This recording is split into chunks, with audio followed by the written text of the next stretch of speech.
वर्तमान में संविधान की 7वीं अनुसूची में इसकी स्पष्ट एंट्री का उल्लेख नहीं किया गया है। मंत्री जी कृपया यह बताने का कष्ट करें कि वर्तमान विधेयक संविधान की 7वीं अनुसूची के किस एंट्री में कवर है। यह प्रश्न इसलिए महत्वपूर्ण है क्योंकि यदि हम इसे संविधान की 7वीं अनुसूची में स्पष्ट रूप से दर्ज करते तो यह विधेयक लाने का आधार और संसद की विधायी शक्ति को स्पष्ट रूप से मान्यता मिलती। इसके बिना यह विधेयक संविधान के तहत अपनी पूरी वैधता का दावा नहीं कर सकता, जिससे इसे लागू करने में होने में अस्पष्टता उत्पन्न हो सकती है। इसलिए मेरा सुझाव है भविष्य में इस प्रकार के विधेयक लाते समय संविधान की 7वीं अनुसूची में आपदा प्रबंधन के लिए एक स्पष्ट प्रविष्टि जोड़ी जाए ताकि संसद की विधायी शक्तियां स्पष्ट रूप से विधेयक और औचित्य की तरफ पूरा करें। श्री चंद्रशेखर जी, धन्यवाद।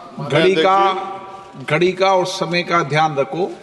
6:30 बजे मंत्री जी मैं आपके एक से एक शब्द की वैल्यू समझता। आप कहो मैं बैठ जाऊंगा सर। नहीं, बोलिए, आपको बोलने के लिए देश की जनता ने धन्यवाद अध्यक्ष। हम आपदा प्रबंधन संशोधन विधेयक पर विचार कर रहे हैं सर, जिसमें मूल अधिनियम की 79 धाराओं में से 51 धाराओं में संशोधन का प्रस्ताव है।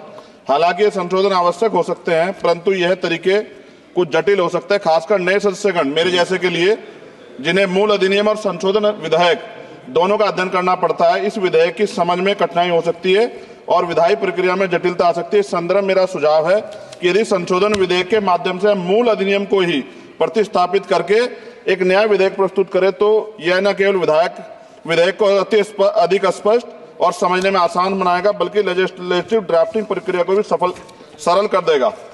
वर्तमान में संविधान की 7वीं अनुसूची में इसकी स्पष्ट एंट्री का उल्लेख नहीं किया गया है। मंत्री जी कृपया यह बताने का कष्ट करें कि वर्तमान विधेयक संविधान की 7वीं अनुसूची के किस एंट्री में कवर है। यह प्रश्न इसलिए महत्वपूर्ण है क्योंकि यदि हम इसे संविधान की 7वीं अनुसूची में स्पष्ट रूप से दर्ज करते तो यह विधेयक लाने का आधार और संसद की विधायी शक्ति को स्पष्ट रूप से मान्यता मिलती। इसके बिना यह विधेयक संविधान के तहत अपनी पूरी वैधता का दावा नहीं कर सकता, जिससे इसे लागू करने में होने में अस्पष्टता उत्पन्न हो सकती है। इसलिए मेरा सुझाव है भविष्य में इस प्रकार के विधेयक लाते समय संविधान की 7वीं अनुसूची में आपदा प्रबंधन के लिए एक स्पष्ट प्रविष्टि जोड़ी जाए ताकि संसद की विधायी शक्तियां स्पष्ट रूप से विधेयक और औचित्य की तरफ पूरा करें। मेरा प्रश्न केंद्र सरकार द्वारा राज्य को आपदा के समय धनराशि और अन्य सहायता प्रदान करने की तरीके से संबंधित है। हम सभी जानते हैं कि जब भी कोई आपदा आती है, केंद्र सरकार विभिन्न राज्यों को राहत देने के लिए धनराशि और सामग्री भेजती है। हालांकि यह देखा गया है कभी कभी सरकारें अपनी पार्टी शासित राज्यों में को प्राथमिकता दी, जबकि विपक्षी दल द्वारा शासित राज्यों को धनराशि कम, विलंब और भेदभाव पूर्ण तरीके से दी जाती है। इस भेदभाव का राजनीतिक विवाद और आरोप प्रत्यारोप उत्पन्न होते हैं। विशेषकर जब आपदा की स्थिति गंभीर होती है तो ये भेदभाव और देरी राज्यों के लिए अधिक संकटपूर्ण हो सकता है। इसलिए मेरा सुझाव है इस विधेयक में एक स्पष्ट प्रावधान होना चाहिए जिसमें यह सुनिश्चित किया जाए कि सभी राज्यों को आपदा के सहायता समान रूप से समान मानकों के आधार पर दी जाएगी।